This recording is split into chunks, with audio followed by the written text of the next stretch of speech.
উপসভানেত্ৰী শ্ৰীযুতা উপমান্যবৰদেবে শ্ৰীযুতা সুস্মিতা নায়ক।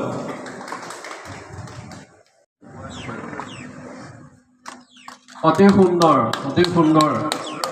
কবিতাৰ শিৰোনাম মূলা গাভৰু, কবি অম্বেশ্বৰ চেতিয়া ফুকন। আহোম ৰমণী হেৰা মূলা বীৰাংগনা, ৰাখিলা স্বদেশমান অসম ভূমি। দেখুৱালা সতী শক্তি সমৰ প্ৰাংগণে, তেজেৰে ৰাঙলী কৰি যৱন যুদ্ধত। প্ৰতি বৈৰী যৌনৰ ললা প্ৰতিশোধ, কালৰূপী হেংদাং ধৰি দুই কৰে অসংখ্য মোগল সেনা কৰিলা নিপাত। সাধি কৰ্মৰ ব্ৰত নিজ প্ৰাণ ধৰে, দেখুৱালা স্বদেশক সতীৰ মহিমা। কি ৰূপে ৰাখিলা মান নিজৰ স্বামীৰ, যোৱা দেৱী সাধি নিজ কৰ্মৰ ব্ৰত। ভয় নাই আহোমৰ দূৰ ভৱিষ্যত। ধন্যবাদ।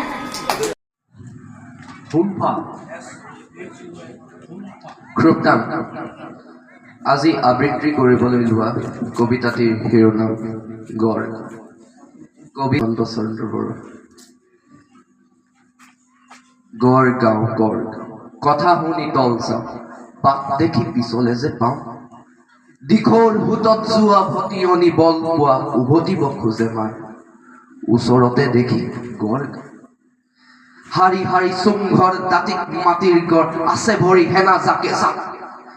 একেৰাহে দিন ৰাতি চমতৰি পাক খাটি, নগৰত মাৰে ঘট পাক।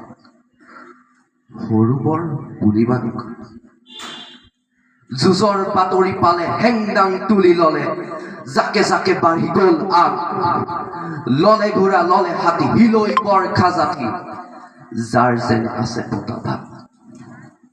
শাৰী শাৰী দেখি মাথো ভাগ, ৰাজসভা কিনো চাই, চৰগ হাতত চাইছো জিলমিল কৰে।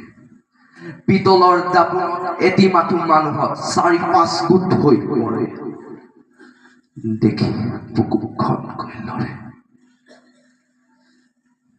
গড়গাঁও আজি চিৰিৰ শুনিব ভাবি চালে পিছলিব পাওঁ। নুলুতেও ভয় খাই দিখৌ বেদি যোৱা নাই, উভতি ভটিয়নি সুতে মাৰ। ভাবি ভাবি বিচুতি খাওঁ। নাই হেনা নাই হাত, নাই পানী নাই পাত, নাই ৰজা ৰাজসভাত। কাৰেঙে চিন আছে, দেৱে তাত ৰাতি নাচে, মৰণৰ মেলা আছে হাত। গড়গাঁও পৰি গল।